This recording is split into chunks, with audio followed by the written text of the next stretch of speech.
నిజానికి మనలో కొందరు బోటీ కర్రీని తినడానికి చాలామంది ఇష్టపడరండి. కానీ ఒకసారి నేను చేసిన ఈ ప్రాసెస్లో మీరు ఒకసారి ట్రై చేసి చూడండి. ఇష్టపడని వాళ్ళకు కూడా ఈ ప్రాసెస్లో చేసి పెట్టారంటే చాలా ఇష్టంగా తింటారండి. ఎక్కడా కూడా నీచు వాసన అనేది లేకుండా ఒకసారి ఇలా చేసి పెట్టారంటే మళ్ళీ మళ్ళీ కూడా బోటీ కర్రీ కావాలనే అంత టేస్టీగా ఉంటుందండి. మరి లేట్ చేయకుండా ఈ బోటీ కర్రీని ఎలా ప్రిపేర్ చేయాలో చూసేద్దాం, వచ్చేయండి. నా ఛానల్ని కొత్తగా చూసేవాళ్ళు please subscribe to my channel అండి. Welcome back to Sunny and Mokshi vlogs అండి. ఇక్కడ ముందుగా అయితే నేను ఒక పెద్ద బోటీని తీసుకునేసి వాళ్ళే క్లీన్ చేసి నీట్గా ఇచ్చేసారండి. ఎంత వాళ్ళు క్లీన్ చేసి ఇచ్చినా కూడా మనం శుభ్రంగా 5 నుంచి 6 సార్లు కూడా రాళ్ళ ఉప్పు వేసుకొని చక్కగా క్లీన్ చేసుకోవాలండి. అప్పుడే నీచు వాసన అనేది చాలా వరకు తగ్గుతుంది. ఇలా క్లీన్ చేసుకున్న ఈ బోటీని మనం చక్కగా వాష్ చేసుకున్న తర్వాత ఇప్పుడు ప్రాసెస్ ఏంటో చూపిస్తానండి. ఈ బోటీని మనం ఎంత చక్కగా వాష్ చేసుకుంటామో అంత మంచిగా నీచు వాసన అనేది లేకుండా ఉంటుందండి. బోటీని ఇలా గనక మనం క్లీన్ చేసుకున్నామంటే చాలా వరకు నీచు వాసన అనేది లేకుండా ఉంటుంది. మిగతా నీచు వాసన అనేది పోయేంత వరకు ఈ ప్రాసెస్ని మనం చేద్దామండి.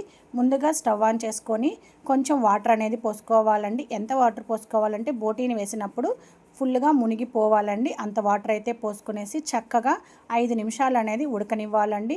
కొంచెం పసుపు, కొంచెం రాళ్ళ ఉప్పు ఇలా వీటన్నింటినీ వేసుకునేసి మనం వీటిల్ని బాయిల్ చేసుకోవాలండి. ఇలా బాయిల్ చేసుకోవటం వల్ల తెలియకుండా వీటిల్లో ఉండే బ్యాక్టీరియాస్ ఏదైనా ఇన్ఫెక్షన్స్ ఏదైనా ఉన్నాయంటే ఇలా ఉడికించడం వల్ల బోటీ అనేది చక్కగా శుభ్రం అయిపోతుందండి.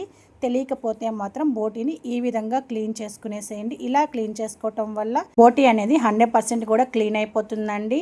ఇలా బోటీని క్లీన్ చేసుకోవటం వల్ల ఎక్కడా కూడా నీచు వాసన ఉండదు, అలాగే హైజెనిక్గా కూడా ఉంటుందండి. ఇలా వీటన్నింటినీ వేసుకునేసి ఒక 5 మినిట్స్ అనేది చక్కగా ఉడికించండి. ఇప్పుడు బోటీ తెచ్చినా కూడా ఈ విధంగా ఈ ప్రాసెస్లో చేసి మనం వండామంటే టేస్ట్ అనేది చాలా బాగుంటుందండి.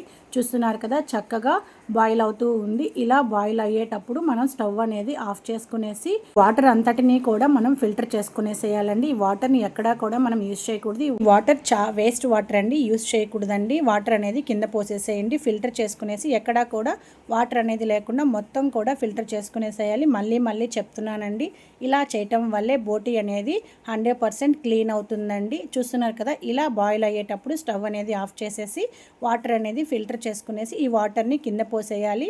ఎక్కడా కూడా ఈ వాటర్ని చుక్క కూడా లేకుండా మొత్తం ఫిల్టర్ చేసుకునేసేయండి. ఈ ప్రాసెస్ చేసేసి మనం బోటీ కర్రీని చేయటం వల్ల టేస్ట్ అనేది చాలా బాగుంటుందండి. నీచు వాసన లేకుండా ఉంటుంది, అలాగే హైజెనిక్గా కూడా ఉంటుందండి. తెలియకపోతే మాత్రం తప్పకుండా ఇలా ఒకసారి ట్రై చేసేసేయండి. చూస్తున్నారు కదా, ఈ వాటర్ అంతా కూడా మనం కింద పోసేసేయాలి. యూజ్ అనేది చేయకూడదు. ఎవరైతే నా ఛానల్ని కొత్తగా చూస్తున్నారో సబ్స్క్రైబ్ చేసుకొని పక్కనే ఉన్న బెల్ ఐకాన్ నొక్కటం వల్ల నేను చేసే ప్రతి ఒక్క వీడియో కూడా మీ దాకా వచ్చేస్తుందండి. ఇప్పుడైతే ఫిల్టర్ చేసుకున్న ఈ బోటీని పక్కన పెట్టేసుకుందామండి. ఇప్పుడైతే బోటీ కర్రీలోకి కావాల్సిన మసాలాలని ప్రిపేర్ చేసుకుందాం. ముందుగా అయితే చిన్న మిక్సీ జార్ అయితే తీసుకునేసి ఇలా ఒక 10 నుంచి 15 తెల్లబాయల్ని వేసుకునేసి ఒక ముక్క పట్ట, అలాగే కొంచెం లవంగాలు, ఒక 4-5 లవంగాలు, 3 యాలకులు ఇలా వీటన్నింటినీ వేసుకునేసి తర్వాత అల్లాన్ని కూడా క్లీన్ చేసుకొని ఇంత సైజ్ అయితే అల్లం ముక్క అనేది సరిపోతుందండి. ఇలా చిన్న చిన్న పీసెస్గా కట్ చేసుకునేసి వీటన్నింటినీ కలిపి మెత్తని పేస్ట్ లాగా చేసుకునేసేయాలండి. చూస్తున్నారు కదా, ఈ విధంగా అల్లానికైతే ఖచ్చితంగా పీల్ ఆఫ్ అనేది చేసుకునేసేయండి. ఇలా పీల్ ఆఫ్ చేసుకునేసి మొత్తం కూడా పేస్ట్ అనేది చేసుకోండి. ఈ పేస్ట్లో నేను ఏమేమి వేసానో మళ్ళీ ఒకసారి చెప్తున్నాను చూడండి. తెల్లగడ్డలు, పట్ట, లవంగ, యాలక్కాయ, అల్లం ఇలా వీటన్నింటినీ పేస్ట్ చేసుకునేసి ఒక గిన్నెలో వేసుకొని పక్కన పెట్టేసుకున్నాను. ఇప్పుడు అదే మిక్సీ జార్లో 2 పెద్ద ఎర్రగడ్డలను తీసుకొని చిన్న పీసెస్గా కట్ చేసుకొని మిక్సీ జార్లో వేసుకుంటున్నానండి. మీకు కావాలంటే పీసెస్ని చిన్న పీసెస్గా కట్ చేసుకొని కూడా ఈ విధంగా మిక్సీ జార్లో పేస్ట్ చేసుకొని పక్కన పెట్టేసుకోండి. ఇలా గ్రైండ్ చేసుకున్న ఈ ఎర్రగడ్డ పేస్ట్ని కూడా ఒక గిన్నెలోకి తీసుకునేసి పక్కన పెట్టేసుకోండి. ఎర్రగడ్డ పేస్ట్ని అలాగే అల్లం వెల్లుల్లి పేస్ట్ని అన్నింటినీ కూడా పక్కన పెట్టేసుకొని ఇప్పుడైతే ఎండు కొబ్బరిని డైరెక్ట్గా స్టవ్ మీద ఈ విధంగా కాల్చుకునేసేయండి. ఇలా కాల్చుకోవటం వల్ల ఎండు కొబ్బరిలో ఉండే చెమ్మ అనేది డ్రై అవుతుందండి. ఇలా కాల్చుకొని ఈ కర్రీలో పౌడర్ని వేసుకోవటం వల్ల టేస్ట్ అనేది చాలా బాగుంటుంది.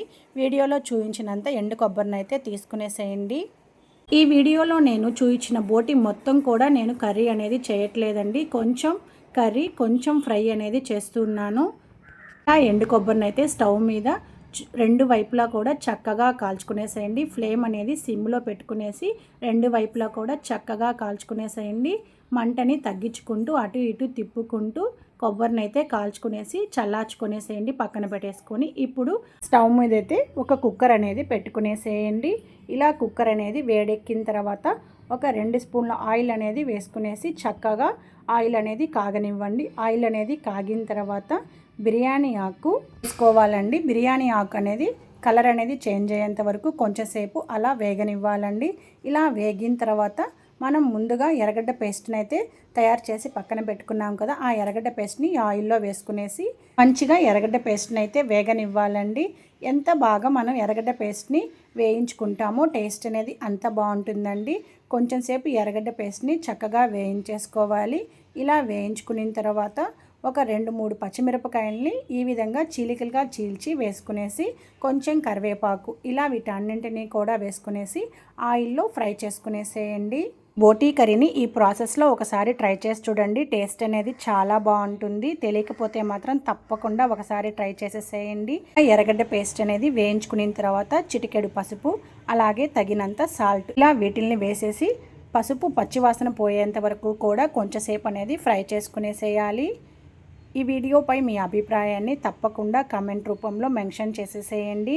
మీరు ఏ విధంగా చేస్తారు బోటీ కర్రీని? ఇప్పుడైతే మూత పెట్టేసి కొంచెం సేపు అనేది చక్కగా మసాలా అంతా కూడా వేగనివ్వండి. ఈ వేగే లోపల మనం ముందుగా కాల్చి పక్కన పెట్టుకున్న ఈ ఎండు కొబ్బరిని మిక్సీలో వేసేసి పౌడర్ లాగా చేసుకునేసి పక్కన పెట్టేసుకోండి. చూస్తున్నారు కదా, ఈ విధంగా చక్కగా పౌడర్ అనేది చేసుకొని పక్కన పెట్టుకోండి.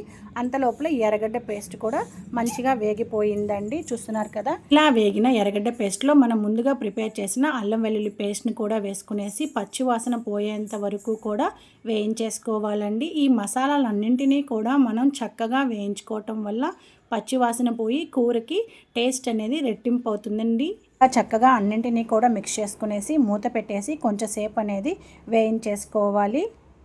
మధ్య మధ్యలో కదుపుకుంటూ మూత పెట్టుకుంటూ ఒక 5 నిమిషాలు అనేది వీటిల్ని చక్కగా వేయించేసుకోవాలి. ఇలా వేయించుకున్న తర్వాత మనం ముందుగా క్లీన్ చేసి పక్కన పెట్టుకున్న ఈ బోటీని కూడా ఈ మసాలాలో వేసుకునేసి మసాలా అంతా కూడా బోటీకి పట్టే విధంగా చక్కగా మిక్స్ చేసుకునేసి మూత పెట్టేసి ఒక 5 నుంచి 10 నిమిషాలు అనేది సిమ్లోనే వీటన్నింటినీ కూడా వేయించేసుకోవాలండి. ఇలా ఆయిల్లో ఫ్రై చేసుకోవటం వల్ల బోటీ కర్రీ టేస్ట్ అనేది చాలా బాగుంటుందండి. చూస్తున్నారు కదా, ఈ విధంగా మసాలా అంతా కూడా బోటీకి పట్టే విధంగా చక్కగా మిక్స్ చేసుకుంటూ మూత పెట్టుకుంటూ ఒక 5 నిమిషాలు అనేది బాగా ఫ్రై చేసుకోవాలండి. చూస్తున్నారు కదా, ఈ విధంగా అయితే చేయటం వల్ల కర్రీ టేస్ట్ అనేది చాలా బాగుంటుందండి. ఎవరికైనా తెలియకపోతే మాత్రం తప్పకుండా ఒకసారి ట్రై చేసేయండి. నేను చేసిన ఈ ప్రాసెస్లో మీరు ఒకసారి బోటీ కర్రీని చేసి చూడండి. మంచిగా మిక్స్ చేసుకున్న తర్వాత ఇప్పుడైతే తగినంత కారాన్ని అయితే వేసుకునేసేయండి. అలాగే ధనియాల పొడి, గరం మసాలా ఇలా వీటన్నింటినీ కూడా వేసుకునేసి పచ్చివాసన పోయేంత వరకు ఈ బోటీలో మిక్స్ అయ్యే విధంగా మిక్స్ చేసుకునేసి ఒక 2 నిమిషాలు అనేది వేయించేసుకోవాలండి. ఇలా ఈ గరం మసాలా బోటీ కర్రీలో వేసుకోవటం వల్ల ఫ్లేవర్ అనేది చాలా బాగుంటుంది. మరి ఇంకెందుకు ఆలస్యం, ఇలాంటి మరెన్నో మంచి మంచి వీడియోస్ కోసం నా ఛానల్ని లైక్ చేయండి, షేర్ చేయండి, సబ్స్క్రైబ్ చేసుకోండి, పక్కనే ఉన్న బెల్ ఐకాన్ నొక్కండి. ఈ వీడియో కనుక మీకు నచ్చినట్లయితే మీ ఫ్రెండ్స్కి షేర్ చేయండి. ఇలాంటి మరెన్నో వీడియోస్ కోసం నా ఛానల్కి ఒక చిన్న లైక్ చేయడం మాత్రం మర్చిపోవద్దండి. అలాగే ఈ బోటీ కర్రీని మీరు ఎలా చేస్తారో ఆ ప్రాసెస్ ఏంటో నాకు చెప్పాలనుకుంటే కామెంట్ చేసేసేయండి. ఇలా చక్కగా మిక్స్ చేసుకున్న తర్వాత మనం ముందుగా ప్రిపేర్ చేసి పెట్టుకున్న ఎండు కొబ్బరి పొడిని అయితే ఒక 5-6 స్పూన్లు అయితే నేను వేసుకుంటున్నానండి. మరీ ఎక్కువ వేసేయొద్దండి. మరీ ఎక్కువ వేసుకోవటం వల్ల కర్రీ అనేది చిక్కబడిపోతుంది. మీ ఇష్టం అండి. మీకు చిక్కగా కావాలనుకుంటే దానికి తగినట్టుగా కూడా ఎండు కొబ్బరి పౌడర్ని అయితే వేసుకోవచ్చు. ఇక్కడ నేను ఒక 5 స్పూన్లు అనేది వేసుకుంటున్నాను. ఆ కొబ్బరిని అంతా కూడా బోటీకి పట్టే విధంగా చక్కగా మిక్స్ చేసుకునేసేయాలండి. ఇలా మిక్స్ చేసుకునేసిన తర్వాత ఒకసారి అయితే సాల్ట్, కారం రెండింటిని కూడా చెక్ చేసుకునేసేయండి. ఈ స్టేజ్లో ఒకవేళ తక్కువైతే మాత్రం ఈ స్టేజ్లో తగినంత సాల్ట్ని, కారాన్ని కూడా వేసుకునేసి మొత్తం కూడా మిక్స్ చేసుకునేసేయాలండి. ఇక్కడ నేను సాల్ట్ని అయితే చెక్ చేసుకున్నాను, నాకు తక్కువగా అనిపించింది.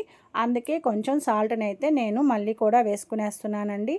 ఇలా వేసిన తర్వాత మొత్తం మిక్స్ చేసుకునేసి మనం తగినంత వాటర్ని వేసుకోవాలండి. బోటీ ఉడికేంత వాటర్ని అయితే మనం వేసుకోవాలి.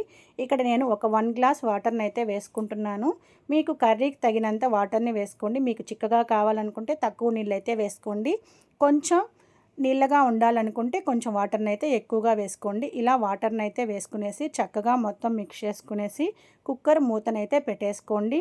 ఇలా మూత పెట్టేసి బోటి మీకు ముదురుగా ఉంటే ఒక 5-6 విజిల్కి అయితే ఉడికిపోతుందండి. కొంచెం లేతగా అనిపిస్తే 4-5 విజిల్స్కి ఉడికిపోతుంది. అది మీ బోటి తెచ్చే బోటిని బట్టి ఉంటుంది. ఇలా ఉడకలేదనుకుంటే మాత్రం మళ్ళీ కూడా ఒక 2 విజిల్స్ అయితే పెట్టుకునేసేయండి. అంతేకాని ఎక్కువ విజిల్స్ పెట్టుకోవద్దండి. ఎక్కువ విజిల్స్ పెట్టుకోవటం వల్ల బోటీ అనేది మరీ మెత్తగా అయిపోతే కర్రీ టేస్ట్ అనేది మారిపోతుంది. ఒక 4 విజిల్స్ రానిచ్చి స్టవ్ అయితే ఆఫ్ చేసుకునేసి ఒకసారి చెక్ చేసుకోండి. ఉడకలేదంటే కూడా మళ్ళీ కూడా విజిల్స్ అయితే పెట్టుకోవచ్చు. ఇలా కుక్కర్ మూత పెట్టేసి విజిల్స్ అయితే నేను ఒక 4-5 విజిల్స్ రానిచ్చి స్టవ్ అనేది ఆఫ్ చేసి కుక్కర్ చల్లారిన తర్వాత మూత తీసి మీకు ఒకసారి చూస్తున్నారా ఎంత కలర్ఫుల్గా ఉందో కదండి. చాలా బాగుందండి కర్రీ మాత్రం. మీకు కొంచెం ఇది లిక్విడ్గా అనిపిస్తే కొంచెం సేపు స్టవ్ మీద ఉడకనివ్వండి. ఇలా ఉడకనివ్వటం వల్ల కర్రీ అనేది చిక్కబడుతుందండి. కొంచెం చల్లారిన తర్వాత కూడా కర్రీ అనేది చిక్కబడుతుంది. ఇలా ఒక స్టేజ్కి వచ్చిన తర్వాత కొంచెం కొత్తిమీరని కూడా వేసుకునేసి స్టవ్ అనేది ఆఫ్ చేసుకునేసేయండి. అంతే అండి, ఎంతో టేస్టీగా ఉండి నీచు వాసన అనేది ఎక్కడా కూడా ఉండదండి. ఈ కర్రీని మనం ఇలా శుభ్రం చేసి కర్రీని చేయటం వల్ల ఇలా వేడివేడిగా అన్నంలోకైనా సంగట్లోకైనా ఈ బోటీ కర్రీ అనేది టేస్ట్ అనేది చాలా బాగుంటుంది. ఎవరికైనా తెలియకపోతే మాత్రం తప్పకుండా ఈ విధంగా ఒకసారి ట్రై చేసి మీ ఫ్యామిలీ మెంబర్స్కి పెట్టి చూడండి. తినని వాళ్ళు కూడా బోటీని ఇష్టపడని వాళ్ళు కూడా ఈ విధంగా చేసి పెట్టారంటే ఎంతో ఇష్టంగా తింటారండి. చెప్తున్నాను కదా, ట్రస్ట్ మీ, చాలా బాగుంది కర్రీ అయితే మాత్రం. ఒకసారి ఈ విధంగా ట్రై చేసి మీ ఫ్యామిలీ మెంబర్స్కి వేడివేడిగా సర్వ్ చేసి చూడండి, చాలా బాగుంటుంది. ఇది సంగట్లోకైనా దోశలోకైనా అన్నం చపాతీ ఇడ్లీ ఇలా వేటిలోకైనా సరే అండి కాంబినేషన్గా చాలా బాగుంటుంది. ఎందుకు ఆలస్యం, మీరు ఒకసారి ట్రై చేసి ఎలా వచ్చిందో నాకు కమెంట్ అయితే చేసేసేయండి. ఇలాంటి మరెన్నో మంచి మంచి వీడియోస్ కోసం నా ఛానల్ని లైక్ చేయండి, షేర్ చేయండి, సబ్స్క్రైబ్ చేసుకోండి, పక్కనే ఉన్న బెల్ ఐకాన్ నొక్కండి. నేనైతే హాఫ్ మాత్రమే బోటీని కర్రీ చేశానండి, మిగతా హాఫ్ అనేది ఫ్రై చేశాను. ఆ ఫ్రై వీడియో అనేది నెక్స్ట్ వీడియోలో మీకు అప్లోడ్ చేస్తానండి. ఈ వీడియో కనుక మీకు నచ్చినట్లయితే ఒక చిన్న లైక్ చేసి అలాగే మీ ఫ్రెండ్స్లో ఉపయోగపడుతుంది అనుకుంటే వాళ్ళకి షేర్ చేయండి.